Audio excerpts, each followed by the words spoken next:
Hey, my name is Michael with Central Alps, and today we're going to be doing a wheel matchup with a set of Helo 900s in a gloss black finish and some 35 by 1250 R20 Radar Renegade mud terrain tires. Now these Helos, they're offered in a 17 by 9, an 18 by 9, a 20 by 9, and a 20 by 10. This is a 20 by 10 with a negative 24 millimeter offset mounted on a 35-inch wheel.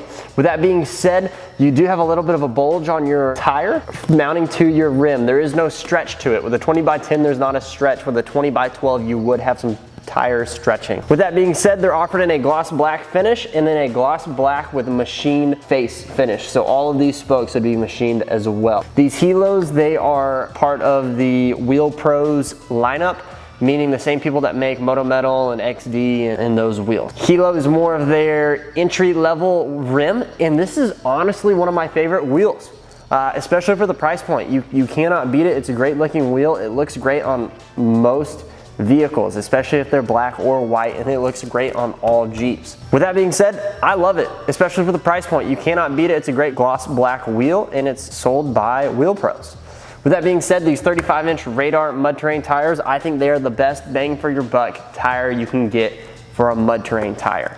They come at a great price point, and honestly, overall, they handle great. They're quiet. For a mud terrain tire, they're not a typical highway tire quiet, but for a mud terrain tire, they're acceptable and they handle well.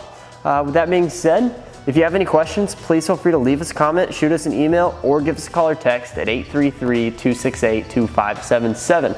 Also, if you want these tires or wheels or maybe a lift or fender flares or something like that for your vehicle, go to our website, central-alps.com, and we would love to get some parts shipped out.